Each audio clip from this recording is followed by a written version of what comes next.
안녕하십니까. 그러면 헌법 1 제5회를 시작하겠습니다.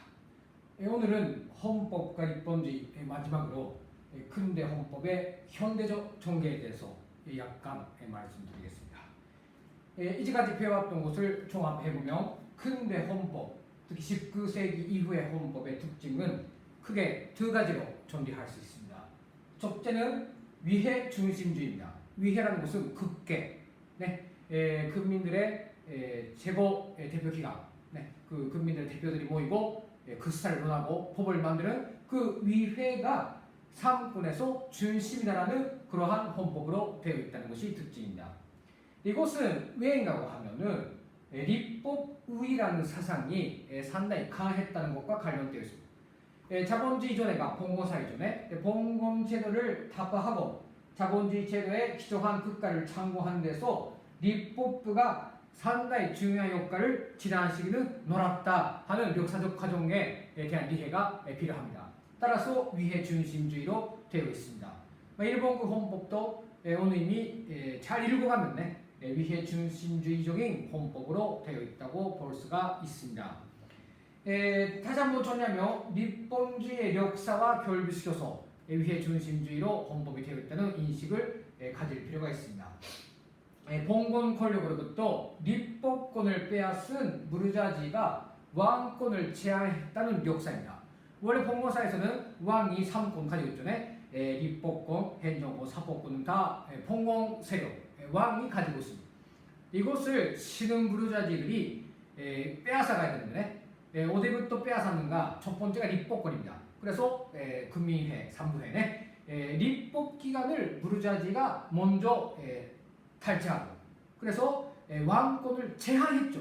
막 그런 역사적 과정이 있어서立법권이 가장 위에 있고 그 다음에 행정권, 그 다음에 사법권 이렇게 되어 있습니다.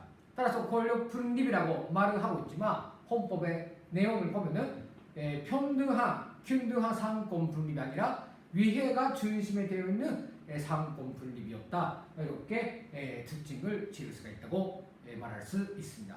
다음 두 번째로 근대 헌법의 특징은 자유권을 중심으로 하는 인권 보장입니다. 인권이라는 것이 자유권도 있고 사회권도 있고 생존권도 있고 무슨 말에 참정권도 있고 여러 가지 있지 않습니까?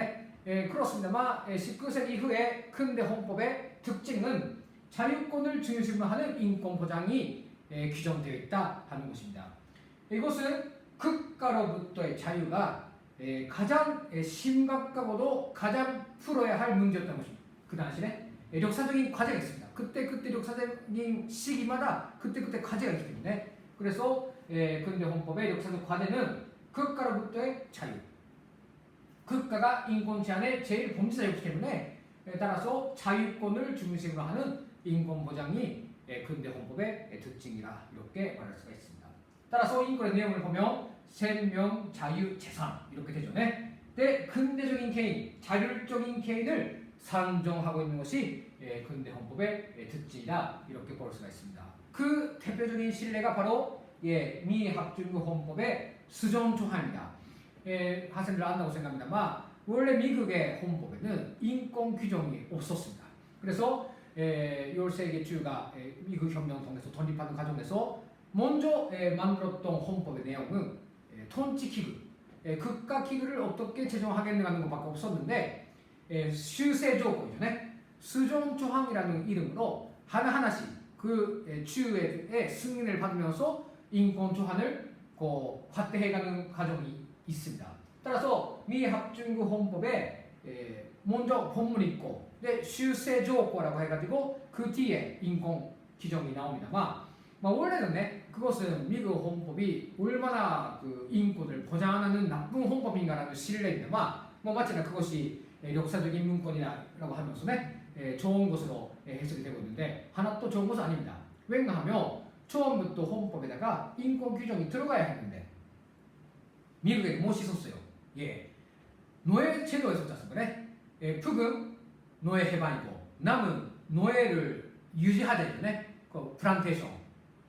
그러자면 융합한다 할까 타협비가 있기 때문에 따라서 첫 번째 단계에서는 인권 규정이 없었던 것입니다. 그런데 분남 전쟁, 남북 전쟁 과정에서 링컨 노예 해방을 제기하고 한으로 미국이 돼가는 과정에서 슈세조건의 수정 조항이 모든 주에서 승리돼 간다는 역사적 과정이 있습니다. 다만 그러한 조건의 후노 역사도 있습니다만 내용적으로는 상당히 근대 헌법의 특징을 정확히 반영하고 있기 때문에 오늘 조금만 소개를 하겠습니다. 이것은 아멘드멘트 13이죠. 13조에서 노예제의 폐지를 규정하고 있습니다. 노예제도 및 노예에 대해서는 이것이 존재할 수 없다 이죠. 없다. 이렇게 규정되어 있어서 미국에서는 노예제도, 노예는 있을 수가 없다는 그런 것이 들어갔고 그 다음에 14조 수정 조항 슈세조고 14조에서는 시민권의 평등 due process가 들어갔죠. 여기 쓰고 있습니다. 여기 without due process of law 이거 되고 있기 때문에 적선 절차가 없으면은 사람들은 형벌도 받지 못하며 여기 life, liberty와 property 이거 쓰고 있기 때문에 그런 것을 빼앗기지도 않는다 이렇게 되어 있기 때문에 따라서 시민권에 보장하고 due process에 대한 규정이 들어갔고 그리고 다음 조항에서는 15조에서는 인종 등에 의한 특별권 차별을 금지하는 조항이 들어갔죠. shall not be denied이기 때문에 부정을 당하지 않는다. 레스카라와 previous condition of 서비스죠. 결국 진수야 희후노 이로대 사회에서 사례마센라는 규정이 들어갔다. 이렇게 말씀드릴 수가 있습니다. 이렇게 해서 근대 헌법의 특징은 두 가지네. 위해 중심 또 하나가 자유권 중심의 인권 보장 이렇게 설명드릴 수가 있습니다. 그러면 20세기 들어와서 이 근대 헌법이 변형되고 또 전개되어 나갑니다만 그 문제를 말씀드리겠습니다. 그래서 근대 헌법立본주의네 근대立본주의가 한계가 나옵니다. 이것은 한마디로 자본주의 경제 자체의 한계입니다. 이거 연동되어 있습니다. 시민사회가 자본주의 사회의 성격을 띠죠. 여기는 조금 후에 또 수업에서 천천히 하겠습니다만 시민사회의 개념은 경제체제는 자본주의 경제체제 속에서 씨가 뿌려지고 꽃이 곱피게 되니까 따라서 자본주의 경제 그 자체의 한계에 의해서 시민헌법 근대立본주의도 한계에 부딪히게 됩니다. 자 그러면 자본주의 경제 자체의 한계가 무엇인가? 우선 양육강식의 법칙입니다. 양육강식의 법칙이라는 것은 인간 리성의 법칙이 아니라 자본의 법칙이죠. 힘 있는 사람이 이기고 힘 없는 사람은 진다라는 그러한 힘의 세계이지 않습니까? 따라서 의승멸패가 나옵니다. 이기는 사람, 지는 사람. 이것은 격자 사회를 상쇄시킨다라는 상당히 단순한 이야기입니다만 시민사회에 좀 등장했을 때는 이런 것을 산정하지 못했습니다. 따라서 자본주의 사회도 산업자본주의로부터 독점자본주의로 이 독점자본주의가 국가독점자본주의로 이렇게 변종이 되어갑니다. 이 과정에 가장 중요한 것은 시민의 동질성이 부정되게 된다는 것입니다. 법률 학적으로 말씀드리면 경제 문제는 또 정치 경제학에서 정확히 배우고 있다고 생각합니다만 의리로 말하면 법률적으로 말하면 원래 큰 데는 동질한 개인을 명령해 줬죠. 근데 경제 사회 속에 들어가니까 동질하지 않는 게 재산을 가진 사람, 재산이 없는 사람, 힘 있는 사람, 힘 없는 사람 이질적이죠. 그러면 원래 다 같이 잘 살자고 해서 형식적인 자유와 평등을 부르짖었는데 결과적으로는 국가가 자본을 독점하게 되고 빈부의 차이가 생기고 잘 사는 사람, 잘 못 사는 사람이 생기고 궁극에는 일부 극소수의 잘 사는 사람, 대다수의 잘 못 사는 사람 이러한 사회가 형성되게 되었다는 것이 자본주의 경제 자체의 한계다. 그러면 근대 헌법도 한계가 있다. 이렇게 되는 것이라고 설명드릴 수가 있습니다. 다른 하나는 이것이 사회주의 사상의 전개와 무상계급의 출현이라고 봅니다. 이것은 또 정치 경제학에서도 배우고 있다고 생각합니다만 카르 마르크스는 자본론을 썼죠. 그래서 이것이 상당 정도 인류에 영향이 큽니다. 자본론은 베스트셀러이기 때문에 이제 200년이 지나도 오늘도 다 읽고 있습니다. 이 영국의 대형 박물관에 그 큰 도서관이 있는데 거기에 막스가 앉은 골상이 있어서 그 골상에 바닥이 구멍이 들고 있는 거죠. 너무 앉아서 공부했다 해서 한번 저도 영국에 가면 거기 가야 된다 생각하는데 그 자본론입니다. 그 자본론이 상당 정도 사람들의 심장을 잡았고 인류의 역사를 많이 바꿨는데 왜냐하면 한마디로입니다. 자본론을 통해서 각성된 노동계급이 등장하게 되는 것입니다. 노동자들이 자취받고 억압받던 노동자들입니다. 그것이 응당하다고 생각하고 있는데 역시 선진 사상의 무상템으로서 아니다. 나는 주체적으로 살아야 된다고 해서 각성되었죠. 그 각성된 노동계급들이 등장함으로써 역시 근대 헌법의 제한성도 많이 반려되게 됩니다. 오늘은 제가 설명하는 것도 좋습니다만 마크스의 자본론석에서 어떻게 말하고 있는가 한번 좀 해설을 하고 소개를 드리자고 생각합니다. 마크스는 자본론에서 이렇게 이야기하고 있습니다. 일본 말로 말씀드리겠습니다. この収奪は資本主義的生産そのものの内在的主法則の作用によって資本の集中によって行われる。いつでも一人の資本家が多くの資本家を打ち倒す。도청 자본주의 극과 도점에 된다는 얘기입니다. でこの集中すなわち少数の資本家による多数の資本家の収奪と手を携えてますます大きくなる規模での労働過程の協業的形態、科学の意識的な技術的応用、土地の計画的利用、共同的にしか使えない労働手段への労働手段の転化、結合的社会的労働の生産手段としての使用による全ての生産手段の節約、世界市場の、網の中への世界各国の組み入れが発展し、従ってまた資本主義体制の国際的性格が発展する。200년 전에 오늘의 글로벌 화까지 예측하고 있습니다. 굉장하다고 생각합니다. 그러면서 この転化過程の一切の利益を横領し独占する大資本家の数が絶えず減っていくのにつれて貧困抑圧隷属그래서墜落、搾取はますます増大していくがしかしまた絶えず膨張しながら資本主義的生産過程そのものの機構によって訓練され結合され組織される労働者階級の反抗もまた増大していくと。굉장한 문제죠.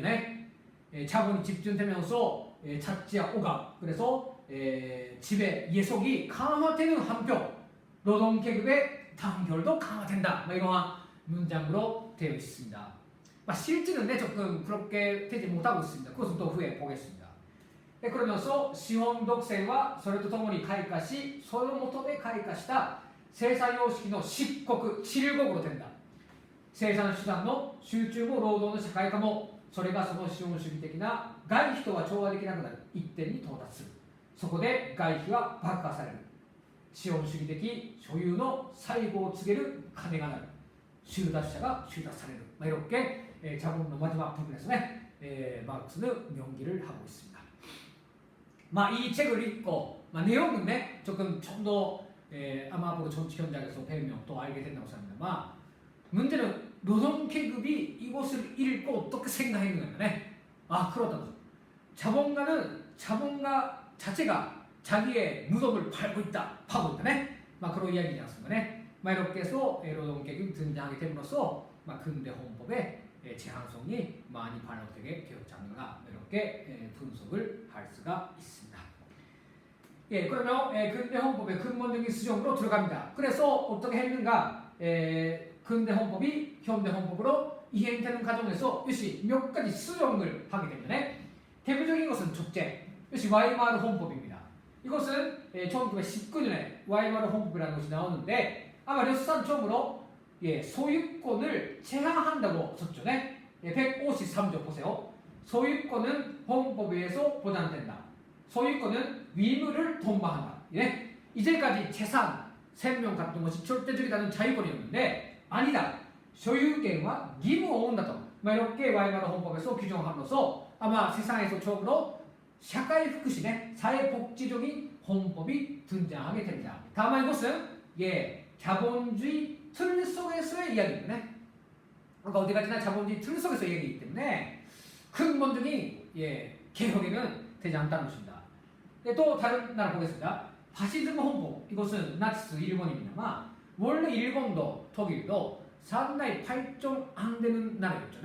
영국, 프랑스가 일정하게 발전된 자본주의였다면 일본 그리고 독일은 뒤늦게 자본주의에 들어간 나라이기 때문에 다른 외국으로부터 인권이라든지 헌법을 수입하죠. 네?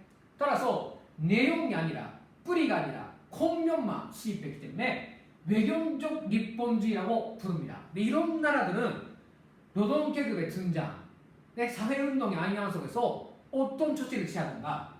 파시즘에 갑니다. 여기가 중요합니다. 독일 같으면 민족제일주의, 이른바 민족제일주의를 내걸고 유태인들 학살하고 아리아 민족의 우월성을 주장했고, 일본 같으면 전환제를 내세고 극가신도죠. 이렇게 해서 파시즘적인 그 시책으로서 위기를 모면하려고 합니다. 이것이 결정적 위기가 되었습니다. 본질적으로는. 이런 방향, 파시즘 헌법으로 이행, 이런 것이 있고, 다른 하나는 사회주의 헌법으로 이행한 나라도 있습니다. 러시아는 1917년에 10월 혁명을 승리적으로 결서 짓고 남센적으로 역사상적으로 무상 총권을 세웁니다. 이거 노동자들이 승리한 날이죠. 이제까지는 유상계급, 돈 가지고 있는 사람들, 힘 있는 사람들이 국가 총권을 쥐었다며 아마 세상에서 가장 처음으로 힘없는 노동자들이 자기의 총권을 세운 역사적인 날이 바로 러시아 10월 혁명이다. 그래서 러시아 10월 혁명에 기초한 사회주의 헌법이 제정되는 방향으로 나가게 됩니다. 특징은 따라서 인권을 사회주의적 기본권으로 봅니다. 부르주아 인권 비방하고, 저도 말씀드리면 자유권적인 자유권에 대해서는 비방하고 사회주의적인 기본 인권을 보장하는 방향에서 헌법을 만들자, 이렇게 되는 것입니다. 따라서 권력 분리가 아니라 권력 집중, 자유권 아니라 생존권, 추상적인 권리가 아니라 구체적인 권리, 이렇게 이행을 하자고 했습니다. 이것이 조치이죠.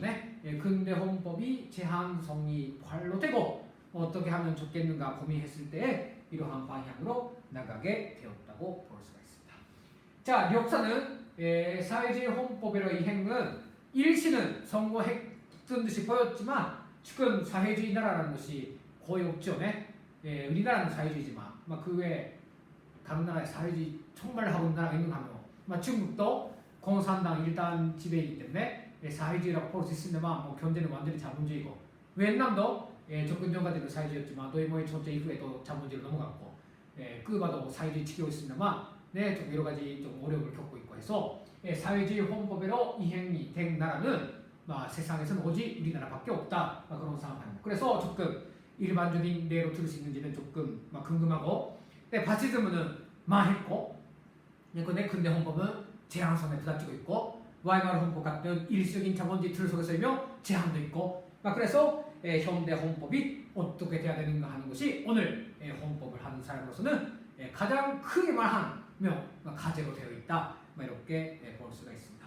다만 수업에서는 근대 헌법에 기초한 헌법 이론을 배우기 때문에 조금 이 이야기는 오늘로서 마치게 됩니다만, 앞으로 좀 헌법에 관심이 있으면 현대 헌법, 현대 국가, 현대 세계 이런 것이 어떻게 돼야 되고 사람들이 어떻게 더 그 운영인의 정치를 해가야 되는가 하는 것에 대한 관심 있는 분들은 이런 문제들 앞으로 줍을 해갈 수 있으면 좋겠다고 생각합니다.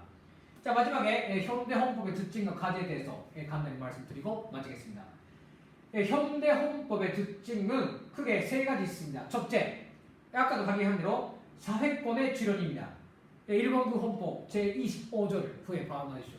일본국 헌법도 현대 헌법의 특징도 가미되고 있습니다. 서구 국가로부터 적국 국가입니다. 19세기는 인권 침해의 가장 큰 범죄자가 국가라고 했는데, 20세기 또 21세기 오늘에 봐서는 국가에 의해서 사람들을 다 자유와 평등을 실현시켜야 되지 않는가라는 사상이 나오기 시작했죠. 이것을 사회연대위 공동체적 사상이 그 밑바탕에 있다고 보면 좋겠다고 생각합니다. 연대라는 말은 20세기 후반, 21세기 오늘의 개념으로 상당히 부각이 되어 있다고 생각합니다. 사회연대네. 그래서 공동체적인 사상, 이런 것이 기초가 있다고 봅니다. 두 번째, 따라서 적국 국가이기 때문에 어떻게 하더라도 행정국가 형상이 발로되게 됩니다. 19세기는 극권의 위해가 중심이었지만 이렇게 사회가 발전하고 전문화되면서 이제 국회의원들로서는 국가는 돌리지 못합니다. 못하지 않습니까? 네? 왜가 되면 IT 관계, 또 무역 관계, 또 네? 원자력 관계 그렇게 여러 가지 문제가 제기되는데 국회의원이라는 것은 결국에 조금 말은 어색할 수 있는데 머리가 좋아서 국회의원이 되는 것이 아니라 인기가 있어서 국회의원이 되죠. 네? 근데 국가 정치는 인기가 있어서 할 수 있는 것이 아니지 않습니까? 네? 역시 지식이 있어야 되고 전문성이 있어야 되고 복지를 한다면福祉에 대한 또 지식이 있어서 조예가 있어야 되는데 그러자면 테크노크라드들이 해야 되지 않습니까? 네? 머리가 좋아야 되고 실력이 있어야 되고 그러자면 국가 운영이 아무래도 행정화될 수밖에 없지 않는가. 따라서 현대 헌법의 특징은 행정기구가 강하고 행정권 중심의 권력 분립 원칙이 확립되었다 하는 것이 현대 헌법의 특징으로 됩니다. 근데 이것이 너무 심하게 되면 동무들이 생각하는 대로 내각 독재로 되죠. 네. 원래 국회는 국민들의 대표이기 때문에 국회에 맞게 내각이 움직여야 되는데 내각이 국회를 무시하고 독재로 될 수 있지 않는가 이런 우려성은 있습니다. 따라서 이 문제를 어떻게 보겠는가. 그 다음 세 번째로 인권보장위 확대와 국제화입니다. 이것도 19세기는 생각 못했던 것이 이렇게 세계가 작아진다고 생각했죠. 네? 예. 지금은 뭐 일본 근대 왔다 갔다 하는 것은 비행기도 신칸센 타면 꼭 갈 수 있고 이제 세계도 꼭 갈 수 있지 않습니까? 네? 좀 더 놀랄 만한 것은 그 인터넷가 많이 구축됨으로써 동시에 뭐 거의 리얼 타임으로 여러 세계 사람들하고 회의도 할 수 있기 때문에 세계는 작아졌고 지금은 작아졌죠. 네? 근데 19세기는 멀었습니다. 세계가 더 컸고 그런 의미에서 인권 보장도 마찬가지로 일극에서 하는 것이 아니라 세계적인 범위에서 인권을 또 보장해야 된다는 그런 움직임이 나오고 있죠. 네? 따라서 취재가 확대되었고 여러 가지 사람들이 있다는 것이 확인되었고 네? 자유권으로부터 사회권으로 넘어간 것도 있고 새로운 인권도 등장하고 있고 인권 보장 제도로서 법률의 위헌 심사 제도도 확립이 되어 있습니다. 헌법 81조에 후에 시간 있으면 봐주시고 일본국憲法 81조에도 이케니포 신사権이거 규정이 되어 있다. 이렇게 되겠습니다. 이렇게 해서 근대 헌법으로부터 현대 헌법으로 전개가 되고 오늘도 현대 헌법 이제까지 현대 헌법으로서는 이제 만족스럽지 않죠. 네? 또 21세기 또 코로나 시대에 넘어가면서 상당히 양상이 변하고 있습니다. 그런 속에서 우리가 어떤 헌법관을 가져야 되는가 하는 것이 과제로 되지 않는가 그렇게 설명할 수가 있습니다. 마지막에 현대 헌법의 과제에 대해서 보겠습니다. 이렇게 정리를 했습니다. 현대 헌법의 구조와 내용을 명백히 하고理論적으로 체계화해 나가는 것이 현대 헌법학의 과제로 되겠습니다. 좀 1학년생들에게 말하는 것은 좀 어려운 문제이고 이런 것들을 제가 하겠다는 것입니다만 국민주권, 국가주권의 개념입니다. 주권 개념도 많이 다뤄졌습니다. 이제 거기서 태어났기 때문에 그 토양에서 계속 죽고 살겠다 그런 것은 아니지 않습니까? 네? 세계도 왔다 갔다 하고 비즈니스로도 여러 가지 하고 정말 그렇게 글로벌화 되고 있습니다. 그런 속에서 사람의 가치관도 많이 변하고 정말 다양한 다이버시티나 세상이 되고 있는데 그런 속에서 국민국가를 기본으로 하는 인권 개념, 국민국가를 기본으로 하는 통치 국가기구 개념 그런 것들이 이제 마지막 단계네 이제 클라이막스니 오고 있습니다. 그런 속에서 앞으로 우리가 어떤 헌법관, 어떤 국가관을 가져야 되는가 하는 것을 이거 첫 번째 마지막에 좀 제기를 하면서 오늘 헌법 수업을 마치자고 생각합니다. 다음 시간부터는 일본그 헌법에 들어가야 합니다. 그리고 오늘까지 이야기한 것은 어디까지나 근대 헌법 일반에 대한 이야기를 했습니다. 다음 시간부터는 일본그 헌법 하나하나씩 해설을 해갑니다만 그에 앞서서 먼저 일본그 헌법이 어떻게 제정되었고 오늘 어떻게 해석이 되어 있고 또 오늘 어떻게 바꿔나가려고 하고 있는 것에 대한 헌법 제정사에 대한 강의를 하겠습니다. 그러면 오늘 이상 강의를 마치겠습니다.